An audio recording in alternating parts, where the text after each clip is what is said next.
친구들 안녕. 자, 우리 기도하고 함께 예배 준비할게요. 하나님 감사합니다. 주님 저희들을 이 자리에 불러주시고 또 주님 앞에서 예배 드릴 수 있게 하여 주시네 주님 감사드립니다.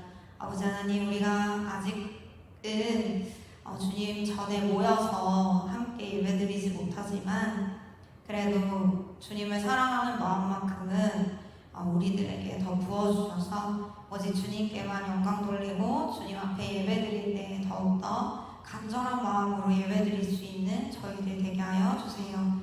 또 이 찬양 드릴 때 찬양이 우리의 고백이 우리의 기도가 되어서 주님께 올라가도록 하나님 받아주시고 또 우리의 삶이 정말 이 고백처럼 이루어질 수 있도록 하나님 인도하여 주세요. 사랑합니다. 감사합니다. 예수님의 이름으로 기도합니다. 아멘. 밤이나 낮이나 함께 찬양할게요.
할렐루야! 우리 부평제일교회 친구들 주님의 이름으로 사랑하고 축복합니다. 우리 함께 예배드리는 친구들에게 또 선생님들에게 이렇게 인사할까요? 사랑합니다. 축복합니다.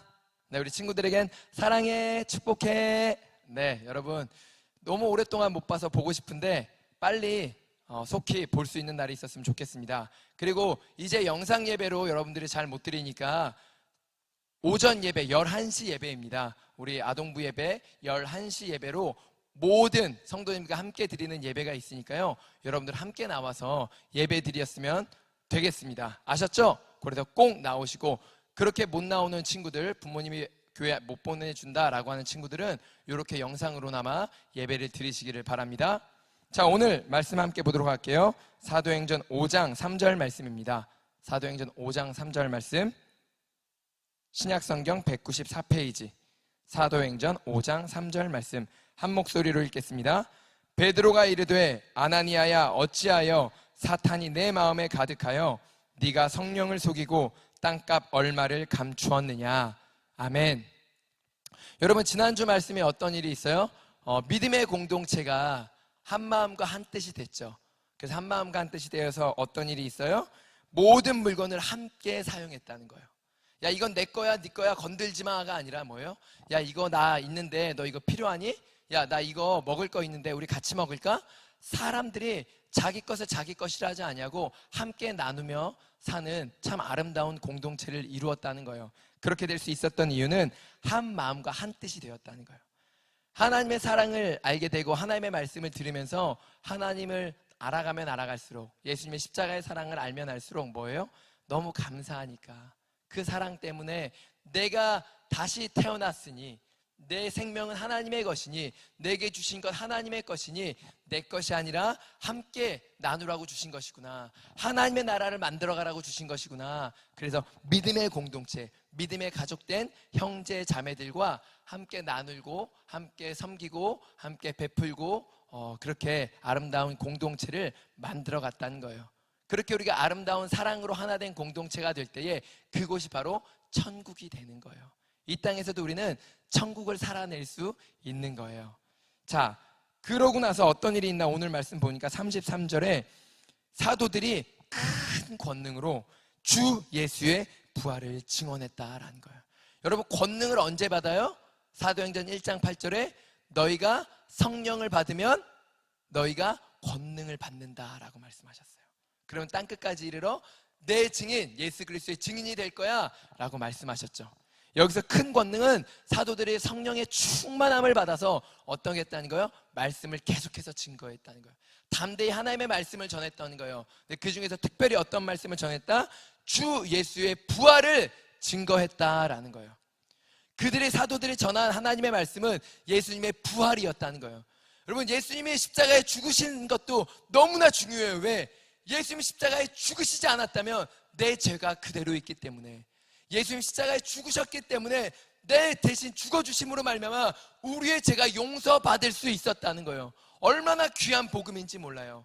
그러나 이 죽음에서 머물렀다면 우리는 또 죄를 짓고 영원한 지옥에 떨어질 수밖에 없을 거예요. 그러나 예수님께서 죽으신 지 3일 만에 부활하심으로 말미암아 그 사망의 권세를 이기시고 죄를 이기시고 승리하셔서 우리에게 뭐예요? 영원한 생명을 주셨다는 거예요. 하늘의 권세를 우리에게 주셨다는 거예요. 그 권세를 주신 증거로 뭐다? 성령을 우리에게 부어주시는 거예요. 제자들에게 성령이 임했을 때 어떤 일이 일어나요? 이제는 그들이 성령 받기 전에는 예수님을 거절하고 부인하고 도망쳤었는데 이제는 뭐예요? 목숨 걸고 예수님을 위해 살아요. 목숨 걸고 예수님을 증거하고 하나님의 말씀을 전하게 됐다는 거예요. 여러분, 큰 권능으로 이렇게 예수님의 부활을 증언하니까, 예수님의 승리를 전하니까, 하나님의 권능을 받으니까 이제는 어떻게 된다? 사단의 유혹과 사단의 공격에 넘어지지 않고 유혹에 빠지지 않는 거예요. 사단의 유혹이 올 때 이건 사단이 주는 유혹이구나, 꺼져버려 라고 할 수 있다는 거예요.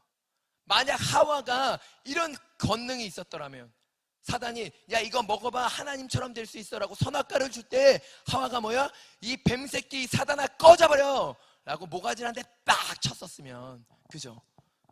이제는 뭐예요? 예수님이 부활하심으로 말미암아 우리에게 이 권능을 다시 우리에게 하나님이 주셨다는 거예요. 여러분, 우리는 영적 싸움에 승리할 수 있습니다. 사단과 싸워 승리할 수 있습니다. 내 힘으로는 이길 수 없지만 누구 힘으로? 하나님의 힘으로, 성령의 권능으로 우리는 이길 수 있게 되었다는 거예요. 그렇게 승리의 소식을 전하니까 사람들이 큰 은혜를 받는 거예요. 우와, 이제는 내가 죄에 져서 내가 죄의 종로로 타는 자가 아니라 이제 내가 하나님의 자녀의 권세로 사단과 싸워 승리할 수 있는 싸움을 살 수 있구나. 이제는 사단에게 유혹에 넘어가서 내가 거짓말하며 욕심과 이기심으로 살지 않고 하나님이 원하시는 사랑으로 하나 되어서 나누며 베풀며 승리하는 삶을 살 수 있구나 라고 사람들이 큰 은혜와 소망과 힘을 얻게 되는 거예요. 그러니까 34절에 어떤 일이 일어난다? 그 중에 가난한 사람들이 없어요. 왜? 그 사람들이 자신의 소유를 팔아서 가난한 자들에게 나눠주었기 때문에.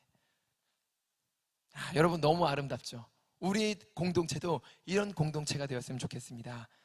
그렇게 그들이 가난한 자들이 없도록 자신들의 집과 밭을 팔아 사도들에게 가져왔어요. 오늘날로 말하면 교회에 헌금을 했다는 거예요. 자, 그런데 그 중에 어떤 사람이 있냐면 요셉이라는 사람이 있었어요. 이 요셉이라는 사람의 별명이 있었는데 사도들이 지어준 별명이 무엇이냐면 바나바, 그 뜻은 위로의 아들이라는 뜻이에요. 바나바는 위로의 아들이었어요. 여러분, 위로하는 자라는 말 얼마나 멋진 말인지 알아요? 누군가 낙심하고 쓰러져 있을 때, 누군가 슬픔과 고통 가운데 있을 때에 그에게 다가가서 위로하고 격려하며 소망을 주며 힘을 주어서 그 쓰러져 있던 사람이 힘을 얻고 다시 일어날 수 있는 것, 다시 회복할 수 있는 것, 그 힘을 주는 일을 누가 했다? 바나바가 했다는 거예요. 여러분도 바나바처럼요 위로하는 사람이 되시기를 주님의 이름으로 축복합니다. 그러려면 바나바가 어떤 사람이었는지 한번 살펴봐야겠죠. 자, 바나바가 어떻게 그런 위로의 아들이라는 별명을 받을 수 있었는지 살펴보면, 그가 밭이 있음에 그 밭을 팔아 그 밭의 값을 사도들의 발에 두었다라는 거예요. 하나님 앞에 교회에 헌금을 드렸다는 것이죠. 왜? 나는 소유가 많지만 이 소유가 없는 저 가난한 자들은 지금 고난 가운데, 가난 가운데에 고통받고 있기 때문에 나만 잘 먹고 잘 살 수 없습니다. 주님, 이 밭은 하나님이 주신 것이니 하나님 이것을 다시 하나님이 기뻐하시는 일에 사용하고 싶습니다. 그래서 그것을 가져다 드렸다는 거예요. 자, 그러므로 말미암아 바나바를 통해서 많은 사람들이 소망을 얻게 되고 힘을 얻게 되고 그의 나눔과 섬김과 베품을 통해서 공동체가 더욱 사랑으로 하나 된 한 가족 되었다는 것이죠. 자, 이런 아름다운 일이 있는데 아나니아라고 삽비라라 하는 사람이 그 모습을 보고요, 나도 저렇게 해볼까? 라는 생각을 하게 된 거예요. 그래서 어떻게 했냐면 아나니아가 자신이 땅을 팔아가지고 교회에 헌금을 드렸어요. 바나바처럼 똑같이 했어요. 그런데 문제는 그 땅값을 팔아서 사도들에게 땅값에 얼마입니다, 반을 드리겠습니다, 얼마를 드리겠습니다 라고 했으면 되는데 이거 땅값의 전부예요 라고 드리면서 사실은 그 땅값의 얼마는 숨겨두었다는 거예요. 거짓말을 했다는 거예요. 왜? 욕심이 들어갔기 때문에. 다 드리려고 하니까 뭐예요? 아까웠던 거예요. 아이 아까워, 좀 남기자. 몰래 숨긴 거예요. 그 섬기고자 하는 목적이 뭐였기 때문에 다른 사람들에게 나누고 베풀고 싶은 마음으로 헌금을 드린 것이 아니라 어떤 마음으로? 바나바가 칭찬받고 인정받으니까 나도 저렇게 따라하면 사람들이 나를 인정해 주겠지, 사도들이 나를 칭찬해 주겠지, 내가 내 이름이 영광을 받을 수 있겠지 라고 그에게 욕심이 들어가 버린 거예요. 교만이 들어가 버린 거예요. 그러니까 그가 뭐예요? 다 드리지 않고 몰래 숨겼으면서도 다 드렸다고 거짓말을 하게 돼요. 그러자 베드로가 3절에 오늘 본문 말씀입니다. 어떻게 말합니까? 베드로가 이르되 아나니아야, 어찌하여 네가 사탄이 네 마음에 가득하여서 성령을 속이고 땅값에 얼마를 감추었느냐 라고 베드로가 그에게 책망합니다. 그리고 그 땅이 네 거잖아, 그 땅을 판 값도 네 거잖아, 네가 원하는 대로 할 수 있잖아, 그럼 네가 속이지 말고 얼마만 냈다고 말하면 되는데 왜 속여? 라고 말하는 거예요. 이것은 네가 나를 속인 게 아니라, 교회를 속인 게 아니라 성령을 속인 거고 하나님을 속인 일이야 라고 베드로가 말하자 그 즉시 아나니아가 그 자리에 쓰러져서 죽어버립니다. 여러분, 성령을 속이면 이런 안타까운 일이 생길 수 있다는 거예요. 여러분, 성령님은 속일 수 없습니다. 사람은 속일 수 있지만 하나님은 속일 수 없는 거예요. 그래서 그가 많은 헌금을 드리고도 죽임을 당하고 말았습니다. 그 뒤를 이어 아내가 들어왔는데 아내는 이 사실을 모르는 거예요. 남편이 죽은지 모르고 아내가 들어왔을 때 베드로가 한 번 더 물어봐요. 이 너희가 드린 이 헌금이 땅값의 전부니? 물어봤어요. 이때 아니요, 우리가 사실은 조금 숨겨둔 것이 있었습니다. 잘못했습니다. 인정했으면 다시 용서받고 그들이 살 수 있었는데, 다시 베드로가 이렇게 얘기하죠. 야, 니네가 왜 부부가 서로 꾀하여서 사단에게 넘어가서 왜 속이냐 라고 말하고 그 아내 삽비라도 죽임을 당하고 남편과 함께 장사 지내게 됩니다. 여러분, 왜 이런 안타까운 일이 있어요? 교회에 많은 헌금을 드리고도 왜 죽는 일이 발생해야 돼요? 왜? 사단이 그 마음에 가득했기 때문에. 사단의 본성은 뭐예요? 우리를 속이고 우리를 유혹해서 어떻게 한다? 죽여서 지옥으로 끌고 가는 것, 우리를 죽음으로 끌고 가는 게 사단의 본성이에요. 하나님이 죽이신 게 아니라 사단이 하나님을 속이게 만들어서 죽임을 당할 수밖에 없도록 사단이 속인 거예요. 사단이 죽인 거예요. 하나님이 죽이신 게 아니에요. 여러분, 우리가 잘못 알면 안 돼요. 오해하면 안 돼요. 하나님 우리를 살리시기 위해서 십자가에 자기가 달려 죽으심으로 우리에게 생명을 주신 분이지, 우리를 죽인 분은 하나님이 아니라 우리가 사단에게 속아서, 우리가 사단을 우리 마음 가운데 틈을 내줬기 때문에 우리가 사단에게 속아 죽게 된 거예요. 여러분, 왜 이런 안타까운 일이 벌어집니까? 왜 사단이 내 마음에 가득하게 됩니까? 왜 사단이 우리 마음에 가득하게 돼요? 왜? 싸우지 않으니까, 영적 싸움 싸우지 않으니까 사단이 그 마음에 들어오도록 우리가 틈을 내어준 거라는 거예요. 여러분, 정신 차립시다. 여러분, 우리가 이렇게 영적 싸움을 싸우지 않으면 언제 사단이 내 마음에 들어와서 나를 속이고 나를 넘어뜨리고 나로 하여금 하나님을 속이고 성령님을 속이게 한다는 거예요. 여러분, 속지 않기 위해서 우리가 어떻게 해야 돼요? 내 안에 사단으로 가득하지 않고 하나님으로 가득하게 해야 돼요. 성령님으로 가득하게 해야 돼요. 그런데 우리가 성령 충만 받는 일은, 사단을 이길 수 있는 큰 권능을 받는 비결은 무엇밖에 없다? 예배밖에 없다는 거예요. 왜? 하나님이 예배를 통해서 우리를 만나주시겠다고 하나님이 정하신 거라는 거예요. 예배는 하나님이 우리를 만나주시는 귀한 자리예요. 하나님 우리에게 허락해 주신 자리예요. 우리를 용서하시고 우리를 사랑으로 안아주시고 우리를 위로하시며 우리를 다시 성령으로 충만케 하여 주셔서 우리를 다시 일으키시고 하늘의 권능을 주셔서 우리로 하여금 사단에게 속아 넘어가지 아니하고 사단과 싸워 승리하는 삶을 살 수 있도록 도와주시는 자리가 바로 이 예배의 자리라는 거예요. 여러분, 예배 자리를 지키십시오. 사도들이 이렇게 권능으로 충만했던 것은 어떻게 했기 때문이에요? 날마다 그들이 기도했기 때문이에요. 안진뱅이를 일으킬 때도 베드로와 요한이 기도하러 성전에 갈 때였다는 거예요. 날마다 기도했다는 거예요. 마가다락방에 성령이 120명의 제자들에게 임할 때도 그 모여있던 120명이 오로지 기도하는 일에 힘썼을 때에 성령이 임하셨다는 거예요. 그리고 또한 제자들이 큰 권능으로 뭐 했다고요? 예수님의 부활을 담대히 증언할 수 있었던 것도 그들이 하나님 앞에 하나님의 말씀을 전할 수 있다라고 있게 해달라고 기도했을 때에 하나님께서 그들의 기도가 마칠 때 성령을 부어주셔서 그들이 성령 받고 담대히 말씀을 전할 수 있도록 도와주셨다는 거예요.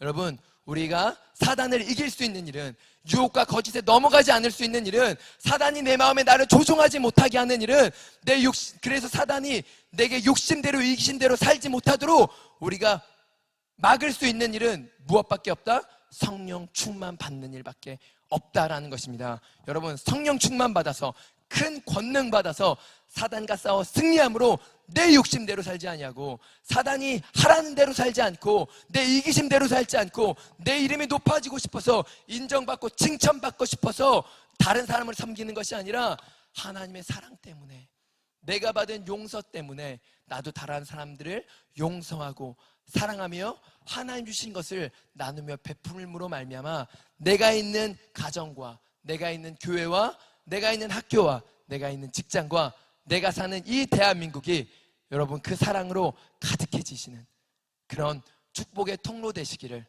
주님의 이름으로 축복합니다.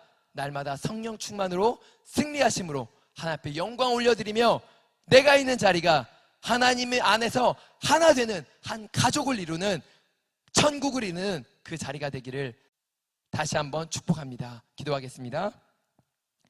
하나님 감사합니다. 사단에게 속아서 하나님을 속이고 성령을 속이면서도 하나님 내가 지혜로운 줄 알고 내가 잘난 줄 알고 살았던 것 용서하여 주시옵소서.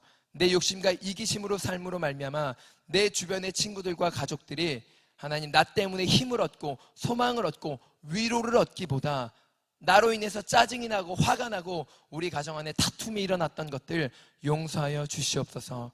이젠 하나님 내가 바른 예배 드림으로 내가 하나님을 찬양하며 기도함으로 성령님이 내 마음에 가득하게 하심으로 말미암아 이젠 내가 사단이 내 마음에 가득하지 못하도록 영적 싸움 싸워 승리하기 원하오니 주여 예배 드릴 때마다 기도할 때마다 찬양할 때마다 말씀 들을 때마다 성령님 내 안에 임재하여 주셔서 나를 다스려 주시고 나를 통치하여 주셔서 승리의 삶으로 내가 있는 자리가 천국을 되는 내가 있는 곳이 기쁨이 넘치는 내가 있는 곳이 위로가 넘치는 위로의 아들로 살아가게 하여 주시옵소서. 감사드리며 예수님의 이름으로 기도드리옵나이다.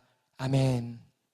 네, 여러분 성령 충만하로 정말 다른 사람들에게 위로하며 다른 사람에게 힘을 주며 소망을 주는 귀한 하나님의 자녀들 권능받은 성령 충만한 하나님의 복음의 일꾼 되시기를 주님의 이름으로 축복합니다. 그럼 다음에 만날 때까지 안녕.